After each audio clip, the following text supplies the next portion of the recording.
자, 21-5 가솔린 기관과 디젤 기관이 있는데, 이게 이제 우리가 엔드에서 사용하는 이제 주요 이제 엔진을 넣어도 되는 건데, 여기 이제 가솔린 엔진만 나와 있네요. 가솔린 엔진은 점화 플러그가 있고, 여기에 이제 공기를 갖다가 연료를 갖다 주입하는 방식인데, 자, 실제로 이제 여러분들이 GDI 엔진이라고 있거든요. 가솔린을 갖다가 여기에다가 압축한 데다가 직접 쏴주는 엔진 돼 있어요. 이게 이제 훨씬 효율이 좋기 때문에 많이 쓰는데, 지금 이제 이건 전통적인 엔진이에요. 공기에 연료를 갖다 주입하고 나면은 이게 흡입을 하면서 이제 내려가겠죠, 그죠? 그럼 쭉 이게 이제 들어올 거고, 그걸 갖다가 밸브를 닫고 올라가면서 이제 압축을 하겠죠, 그죠? 고압이 된 상태에서 거기에다가 불꽃을 탁 튕기면은 연소가 되면서 기체가 더 고압으로 되면서 폭발이 나게 되겠죠, 그죠? 폭발적으로 온도가 높아지겠죠. 그러면 압력이 높으니까 피스톤이 밀려나겠죠, 그죠? 밀려나게 돼서 이와 같은 팽창이 일어나겠죠, 그죠? 그때 이제 주로 여기서 이제 동력을 갖다가 얻게 되는 거고, 압축할 때는 이를 갖다가 기체에다 해주겠죠, 그죠? 그래서 이제 부하가 걸리겠죠, 그죠? 잘 안 돌아간다고 이게. 근데 실제로 동력을 뽑아내니 폭발해서 여기서 이제 동력을 뽑아내는 거죠. 그 다음에 이제 이쪽 배기 밸브를 열고 기체를 갖다 빼내죠, 그죠? 그러면 쭉 이제 올라가면서 배기를 갖다 하게 되고, 그 다음에 이 밸브가 닫히면서, 그죠? 이쪽 흡기 밸브가 다시 이쪽 흡기 밸브가 열리면서 다시 이제 이게 시작해서 이렇게 돌아가죠, 그죠? 이제 이 순환을 갖다 계속 하는 거죠. 엔진이 돌게 되면서. 그래서 이제 보통 흡기, 압축, 폭발, 그 다음 이제 배기, 다시 흡기, 압축, 폭발, 배기, 이 네 단계를 주로 거친다 생각하면 돼요. 내려올 때, 처음에 내려올 때 흡기, 그죠? 올라가면서 압축, 그 다음에 이제 그 상태에서 폭발하고 나면서 이게 팽창, 폭발보다 팽창, 그 다음에 이제 배기, 이렇게 되겠죠, 그죠? 동력을 얻는 거는 이쪽이고, 그죠? 근데 흡기에도 이게 동력을 써요. 이거 빼고는 나머지 동작들은 다 동력을 갖다가 하게 되는데, 이제 그걸 갖다가 이제 그래프상에 보면 어떻게 되느냐. A점이 여기에요. A점이 여기부터 시작이에요. 여기부터 시작해서 B점이 여기 B점이겠네요. 여기 B점인데 이 책 그림 좀 안 맞네요. 이게 이제 압축을 하는 거죠, 그죠? 압축을 쭉 하고 나서 폭발이 되면은 여기 이제 열이 들어가는 거죠, 그죠? 기체에 봤을 때는 폭발해서 열이 들어가는 거고, 이게 이제 부피도 작고, 그죠? 최대한 압축된 상태에서 압력이 높아지겠죠, 그죠? 그 상태에서 이게 팽창이 일어나겠죠, 그죠? 팽창이 일어나게 되고, 그 다음에 최대로 이제 부피가 늘어나겠죠, 그죠? 그 다음에 이제 배기밸브를 여니까 빠져나가겠죠, 그죠? 기체가 이제 QC가 빠져나가는 거죠. 이게 배기가스가 이제 높잖아요, 그죠? 이제 이게 길어지면 길어질수록 이 스트로크가 길어질수록 효율이 좋아지는데, 문제는 이제 커지면 또 다른 또 문제가 있기 때문에 한계가 있어요. 그럴 때 이제 보통 여러분들이 이게 V1부는 이 책에 나와 있는데, 지금 V2부나 V1 이걸 갖다가 보통 압축비래요. 압축비. 이게 이제 가솔린 엔진하고 디젤 엔진하고 압축비가 달라요. 이게 이제 압축이 크다는 얘기 이제 커지겠죠, 그죠? 이 면적이 커지면 어떻게 되느냐, 효율이 좋아져요. 그래서 보통 보면 이제 디젤 엔진이 압축비가 한 20 근처이고, 그죠? 가솔린 엔진은 한 10 근처예요. 그래서 보통 보면 디젤 엔진이 효율이 좋을 수밖에 없는 이유가 여기서 나오고, 그죠? 그 다음에 이제 디젤 엔진이 훨씬 더 기체를 갖다가 훨씬 더 고압으로 압축을 해요. 그거 똑같은 얘기예요. V1보다 V2.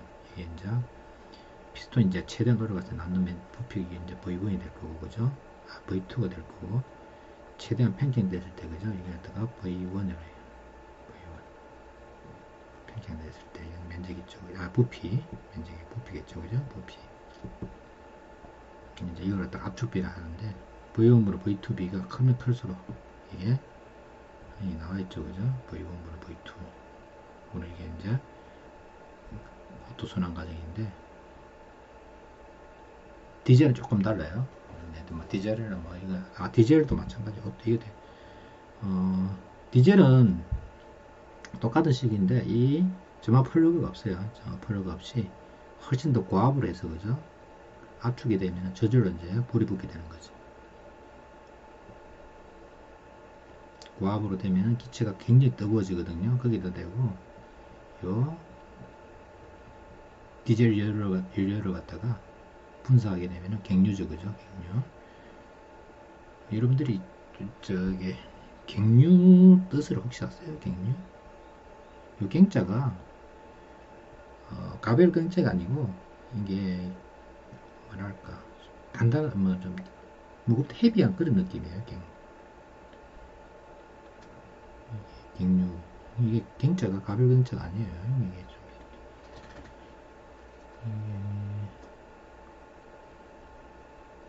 이게 이제 속에 보면은 갱질류가 있는데 갱질, 중질 뭐 이렇게 나오는데 이 갱류가 조금 특이해요. 여러분들이 알고 있거든요. 이제 깨서 보면은 여러분들이 탄화수소적 보면 그죠? 제일 가벼운 게 메탄이죠, 그죠?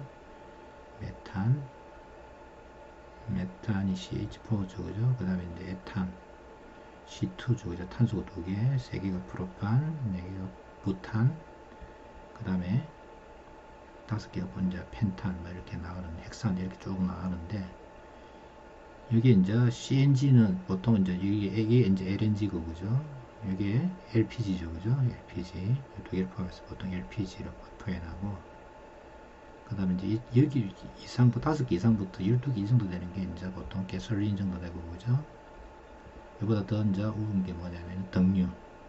이게 등류가 있고, 그 다음에 이제 등류 위에가 이제 갱류, 그 다음에 중류 이렇게 나가요.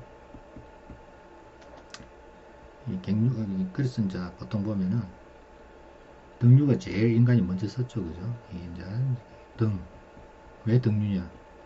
등을 쓰는 불이니까 불 밝히는데, 그죠? 겨울에 이 등류 쓰면 많이 썼다고요. 이게 이제 처음에 엔진 이걸 많이 썼어요, 등류. 그러니까 석유를 갖다가 등류용으로 제일 많이 쓰다가 휘발유는 이걸 갖다 그냥 버렸어요, 불태웠어요.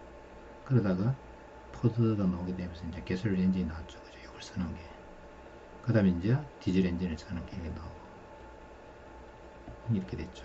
뭐 중요한 거는 이게 이제 오토의 순환 과정인데 효율을 이렇게 주는데 이건 여러분들이 할 필요는 없어. 기계가 아니기 때문에. 그래도 여러분들이 이와 같은 과정을 거친다는 걸 알고 있으면 이제 여러분들이 뭐 자동차에 대해서 기본적인 상식이 있어야 되니까 이 모든 걸 다 없앤 게 이제 요새만 이제 전기자동차죠, 그죠? 전기자동차. 이제 나오게 된 게 이게 독일 같은 오토도 그렇고 디젤도 그렇고 전부 다 독일 사람이거든요. 그래서 이제 내연기관은 독일에서 엄청나게 이제 발달해서 아직도 여러분 나라에도 보이는 벤츠, BMW 대부분 보면 이제 독일 자동차가 좋을 수밖에 없어요. 오랜 경험을 갖고 있기 때문에. 이제 전기 자동차는 이게 다 필요 없는 거죠, 그죠? 전기에서 그냥 바로 모터만 돌리기 때문에 어떤 뭐 내연기관보다 더 좋은데 문제는 이 전기 자동차에 필요한 전기를 갖다가 어떻게 공급할 것이냐 이런 문제가 걸리죠. 전기를 갖다가 태양광을 한다. 그건 뭐 감당이 안 돼요. 우리나라 같은 경우는. 이렇게 넘어가고. 자, 그 다음에 이제 21-6 엔트로피가 나오는데 이거는 이제 반드시 여러분들이 알아둬야 돼요. 엔트로피는 표시를 갖다 S로 되고 S는 정의 그냥 이거 정도는 알아뒀어요. 로그에 W KB KB는 뭐냐? 이 볼츠만 상수예요. 볼츠만 상수는 어떻게 정의되느냐? 여러분들이 PV는 NRT라고 알고 있잖아요, 그죠? NRT. 그럴 때 이제 이게 압력, 부피, 몰수, 그 다음 기체 상수, 절대 온도 이렇게 하잖아요, 그죠? 그럴 때 이제 기체 상수 R 있는데 물리학에서는 PV는 NRT에서 P가 1기압이 아니고 1기압이면 얼마냐면은 약 10의 5성 파스칼이에요. 여러분들이 이제 10의 5성 파스칼 뉴턴 퍼 메타 제곱이 되겠죠, 그죠? 부피는 얼마? 22.4리터니까 22.4 곱하기 10의 마이너스 3성 세제곱미터예요. 24. 그 다음에 n이 1, r, t가 얼마? 절대 온도 273이죠. 그죠? 273 K죠. 그래서 R을 구하면 얼마 되느냐? 0.08이가 안 되고 약 8.3이 나요. 8.3 줄 per K per 몰이 돼요. R이 8.3이 나온다고. R이 8.3인데 이게 이제 아보가드로 숫자만큼 있잖아요. 그죠? 그래서 아보가드로 숫자를 갖다 나누는 거예요. 아보가드로 숫자를 갖다 나누면 이게 뭐냐면 볼츠만 상수예요. 볼츠만 상수. 그래서 볼츠만 상수는 이 8.4줄이기 때문에 줄을 갖다가 절대 온도로 나눈 거죠. 이게 이제 엔트로피예요. 엔트로피. 아까 얘기했죠, 그죠? 어떤 Q가 델타 Q가 절대 온도 T에 의해서 빠져나가게 되면 엔트로피 변화예요. 그러니까 아주 큰 물체가 있는데 이게 절대 온도 T예요. 그걸 갖다가 조금 냉각을 시켜서 델타 Q를 빼냈어요. 그럼 냉각이 일어나겠죠, 그죠? 그럴 때 델타 S는 어떻게 정의되느냐? T분은 델타 Q로 정의돼요. 그래서 델타 Q는 이제 에너지 단위이기 때문에 줄이고, 그죠? 절대 온도는 K가 돼서 엔트로피는 이렇게 정의돼요. KB에, 그 다음에 이제 로그의 W는 뭐냐? 이 W가 여러분들이 이제 이게 확률 통계에서 나오는 이게 경우의 수예요. 경우의 수. 쉽게 말해서 경우의 수가 많으면 엔트로피가 증가하는 거죠. 경우의 수가 많아지면. 쉽게 말해서 이렇게 생각하면 돼요. 동전 1000개가 있어요. 동전 1000개가 전부 다 앞면만 놓여있는 상태에서 이걸 갖다가 흔들면 어떻게 되죠? 동전이 막 앞뒤로 막 헤드하고 테일이 이렇게 뒤집어지겠죠. 그죠? 그러다 보면 이제 어떤 상태가 나올 건데 이게 이제 앞면이 1000개 있는 거고, 그죠? 그 다음에 이제 뒷면은 제로인 상태하고 앞면이 대충 500개, 뒷면이 500개인 거고, 경우의 수로 따지면 이게 이제 훨씬 더 경우의 수가 많죠, 그죠? 많아지면 이 같은 경우는 엔트로피가 증가했다. 경우의 수로 많은 수가 있습니다. 그러면 이제 동전 1000개를 있는데 이걸 갖다 흔들어서, 그죠? 흔들어서 바닥에 나왔을 때 전부 다 다시 이 상태로 돌아갈 확률은 거의 제로에 가깝죠. 왜? 엔트로피가 감소를 해야 되는데 엔트로피 감소할 수가 없잖아요. 그래서 이제 이와 같이 하나하나, 그죠? 기체 원자까지, 그죠? 원자나 전자까지 다 따지는 게 뭐냐면 이와 같은 게 이제 미시적인 상태에서 엔트로피예요. 미시적인 상태에서. 근데 이제 엔트로피를 따질 때 아주 미시적인 이제 원자까지 따지는 게 이제 양자 엔트로피라는 것도 있는데, 원자 수준에서 따지는 엔트로피가 있고, 그죠? 그 다음에 이제 우주 엔트로피까지 해서 다 포함한 엔트로피가 되어 있는데, 어떤 경우에도 이 엔트로피는 전체 엔트로피는 어떤 시스템 엔트로피예요. 시스템. 그러니까 어떤 물체를 갖다가 열을 갖다 빼내게 되면, 그죠? 냉각이라든지 질소 정렬하게 되게 만들면은 이 부분의 엔트로피는 감소하지만 빼내는데 뭐가 필요하느냐? 에너지라든지, 그죠? 에너지라든지 그 다음에 길을 갖다 해줘야 될 거고, 그죠? 그 다음에 또 뭐가 필요하냐면 이제 정보, 인포메이션이 필요하게 되는데, 이 인포메이션 자체가 뭐냐면 엔트로피예요. 이게 이제 W가 들어가기 때문에 경우수로 따지기 때문에. 인포메이션은 지금 안 나와 있는데 책에. 그래서 엔트로피 증가 법칙은 열역학 제법칙이지만 이 인포메이션까지 들어가기 때문에, 그죠? 인포메이션까지 들어가기 때문에 여러분들이 앞으로 이거는 이제 엔트로피는 두고두고 이제 아마 여러분들이 공부를 해야 될 거예요. 그래서 이제 보통 보면은 고립계제는 무질서 해지라고 하고, 그 엔트로피는 무질서도의 척도이다 이렇게 돼 있는데, 이거는 굉장히 오해하기 쉬운 건데 잘못된 거예요. 무질서 해지는 게 아니고, 고립계는 무질서 해지는 게 아니고, 금방 여기서 보시다시피 요 경우의 수가, 그죠? 많아지는 거죠, 그죠? 그러니까 모든 동전이 1000개가 앞면에 있는 것보다는 500개, 500개 있는 게 이런 사람 눈에 이제 무질서 해지게 보이겠죠, 그죠? 경우의 수가 많아지기 때문에. 그래서 사람 눈에는 이제 무질서도의 척도로 되어 있는데, 실제로 무질서도의 척도가 아니고 이게 경우의 수의 척도예요. 경우의 수. 무질서로 하면 안 돼요, 이거는. 예를 같으면 여러분들이 어떤 무질서도 상태가 있어요. 예를 같으면 이걸 갖다가 이 동전을 갖다가 1번부터 그죠? 1000번까지 동전이 있다 할 때 개개의 동전 하나하나 다 따지면 어떻게 되느냐? 처음에 500개 하고 그죠? 500개가 있으시면 다시 이 상태로 간다 하더라도 처음 상태하고 다르겠죠, 그죠? 고유한 그러니까 상태까지 따진다 치면은 경우의 수 그러니까 앞면이 500, 뒷면이 500 되는 경우의 수도 그 안에 이제 수많은 경우가 있을 거 아니에요, 그죠? 그럼 그 경우까지 다 따지면 뭐냐면은 이게 무지수도가 아니라는 얘기. 하나하나 다 정보를 갖고 있으면 이게 좀 또 다른 얘기인데. 그래서 일반적으로 이제 무지수를 척도를 하는 얘기는 그냥 일반인들한테 이해하기 편하게 해서 설명하는 거지 정확한 의미는 뭐냐? 경우의 수가 많아지는 경우. 그렇게 될 확률이 커지는 경우죠, 그죠?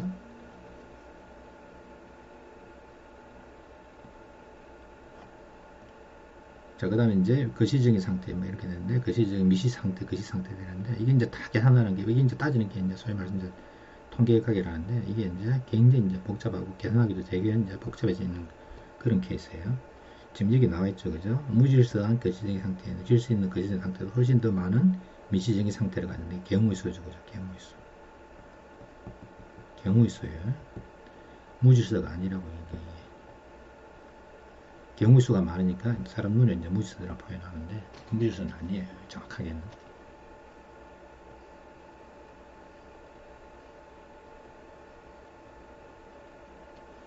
그 다음에 열역학으로 따졌을 때는 요 델타 S는 이렇게 이제 정의된다는 거. 델타 S는 T분은 델타 Q 되고 나중 처음 상태에서 나중 상태까지 이걸 갖다가 이제 적분을 해야 되겠죠, 그죠? 왜냐면 이제 온도가 계속 바뀔 수가 있잖아요. 그래서 이제 그 같은 경우에는 이거 전체적으로 이제 적분 기호로서 이제 원래는 적어야 돼요. 근데 보통 여러분들이 이제 미분하고 나서 그죠? 짧은 그 뭐죠? 나눠서 생각하고 나서 그 다음에 더하는 적분을 하잖아요. 이것도 마찬가지예요. 이제 예제 21-6은 이제 어떤 구체가 녹는 거 쉽게 말하면 얼음이 녹는다 생각하면 돼요. 얼음이 녹을 때 얼음에서 물러갈 때 대체로 이제 온도가 올라가죠. 그죠? 올라가서 이제 원테를 버천간다 생각하면 되는데 내가 이제 어떤 열을 줘서 그죠? 물이 됐기 때문에 절대 온도분은 그죠? 멜팅 포인트가 되겠죠, 그죠? 273이 될 거고 0K니까 0도씨는 203K니까 그 다음에 델타 Q가 되겠죠, 그죠? 뺏어가는 열이라든지 안 그러면 이제 이 같은 게 이제 열이 들어가야 되기 때문에 플러스 델타 Q가 되겠죠, 그죠? 그래서 델타 S를 갖다 계산이 가능하겠죠.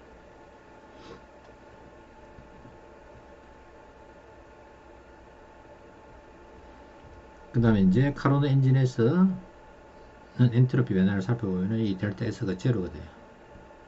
처음 시작해서 이렇게 착각하지 마세요. 카로노 엔진 자체는 열을 가하고 그죠? 열을 갖다가 열을 가해서 열을 갖다가 하게 되고 그죠? 이게 QC가 되고 여기 이제 TC고 여기에 TH였다는 시면은 요 엔트로피 변화 TH분은 QH 요 엔트로피 변화 TC분은 QC 때문에 두 개가 같아요. 이게 이거 완벽하게 같을 때 그죠? 이거 완벽하게 같을 때 이제 카로노 엔진이 되는데 그래 되면 이제 이런 이제 엔트로피 전혀 상관없기 때문에 그때는 이제 요 시스템의 엔트로피 변화는 그죠? 변화는 이제 제로가 된다고 되어 있는데 이건 여기만 따지는 거예요. 요 열기간 한 사이클 열기간을 따지는데 전체적으로 따지면 이게 이제 있을 수가 없는 얘기죠, 그죠? 이게 고온에서 열을 갖다가 뺏어가고 그죠? 저온에서 이게 이제 W를 갖다가 우리가 100% 이제 될 수가 없기 때문에 실제적으로 이제 이 가격가에서 이제 열기간에 가정만 이게 제로가 되는 거지. 이렇게 하는 값은 제로가 된 거지. 실제로는 아니에요. 이게 왜 그러냐면 저온이면은 열을 받으면 온도가 올라갈 거 아니에요, 그죠? 실제적으로 이거는 이제 열이 식어질 거고 그렇기 때문에 계속 유지가 안 되거든요. 이게 이상적인 상태고 자, 이제 이게 열전도에서의 엔트로피 변화. 이게 이제 이거죠, 그죠? TH가 있고 TC가 있을 때 열이 이렇게 이동할 때 했을 때 엔트로피 변화. 이게 이제 받아들이게 때 엔트로피 증가한다죠, 그죠? 찬도에서 증가하고, 그죠? 고온에서 이렇게 되는데 TH가 항상 TC보다 크니까 이건 항상 이거보다 크죠. 그래서 열 전달에서는 항상 엔트로피는 증가한다.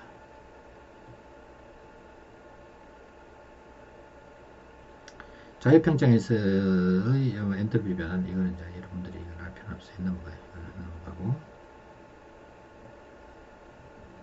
미시적 상태에서의 엔트로피 변화. 아까 이제 그걸 설명하는 건데 최종적인 결과만 알고 있으면 돼요. 여기가 미시적 상태에서 엔트로피 변화량은 이와 같이 층으로 정합니다. 이제 W가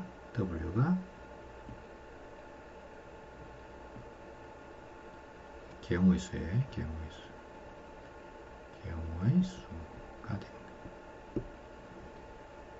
이게 아래입니다. 그래서 설명하는 게 있는데 이것도 넘어갈게요. 이건 뭐 그 다음 이제 KB는 아까 말한 대로 뭐죠? 볼트만 상수로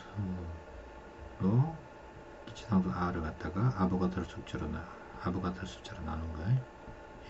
아보가드로 숫자로 나눈 게 이게 1.38 곱하기 10의 마이너스 23승이 돼요. 이게 8.3이죠, 그죠? 이게 대충 6이 되니까 1.38 곱하기 10의 마이너스 23승 줄 per K가 돼요. 그럴 때 이제 여러분들 지금 여기는 빠졌는데 기체 분자 운동단에서 기체가 이렇게 떠다닐 때, 그죠? 그러면 이제 이게 2분의 3 2분의 1 mv 제곱이 이제 기체 운동 에너지죠, 그죠? 요것의 2분의 1 mv 제곱을 갖다가 평균을 내면은 평균적인 이익 범위인데 이게 KBT의 2분의 3 KBT라는 이런 이제 공식이 나오는데 이게 이제 우리가 이제 온도가 올라가게 되면 운동 에너지 증가하게 되는데 기체 분자의 운동 에너지가 항상 같지 않거든요, 이게. 그럴 때 기체 분자의 평균 운동 에너지를 계산하는 식이 이제 절대 온도 이제 그럴 때 이 K가 들어가는 게 이게 볼트만 상수예요. 이걸 이용해서 기체의 평균 속력이라든지 V의 RMS를 갖다 구한다든지 하죠. 일반적으로. 여러분들이 이제 연력학은 이제 단일 편차도 나오는데, 이게 이제 단일 편차이 되면 경우의 수가, 그죠? 4배로 늘어나는 경우. 이제 4배로 늘어나는, 지금 여기 빠져있는데요. 4배로 늘어나는 경우, 델타에서는 어떻게 주어지느냐. n의 로그의 w였잖아요, 그죠? KB는 W인데, 이게 이제 개수, NR에, 이게 이제 한 개가 아니고, 이제 기체 분자가 하나다. 이제 여러 개잖아요, 그죠? NK를 곱하면 NKB는 뭐가 되느냐? N의 볼트망사를 곱한 거는 이게 이제 NR이 되겠죠, 그죠? 아까. 그 다음에 이제 로그 W인데, W는 이게 기체가 4배로 늘어났잖아요, 그죠? 한 놈이 4배로 늘어나치면은, 공간상에서 찾을 확률이 4배로, 경우의 수가 4배로 늘어났잖아요, 그죠? 그러면 이게 이렇게 됐으면 이제 로그 4가 나오면 되는데, 이거는 여러분들이 뭐 통계적인 접근법에 대해서 이게 구하는 이거는 그냥 잊어먹고, 그죠? 요 공식 있죠, 그죠? 아까 말한 엔트로피는 KB의 로그의 W 경우의 수로 계산한다. 이 정도만 여러분들이 배우고 있으면 될 거예요. 원래는 여기 노는 저기 인력학을 갖다가 제대로 하려면은 굉장히 그 시간이 많이 투입돼야 되는데 대부분의 대학이라든지 일반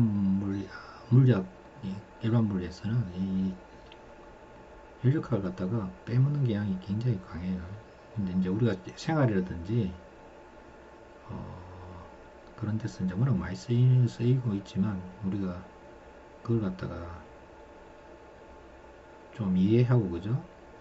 계산하는데 굉장히 이게 이제 좀 많이 모자라요. 그래서 현장에, 산업 현장에 가보면은 이게 다 기본 개념들이 전혀 없어요.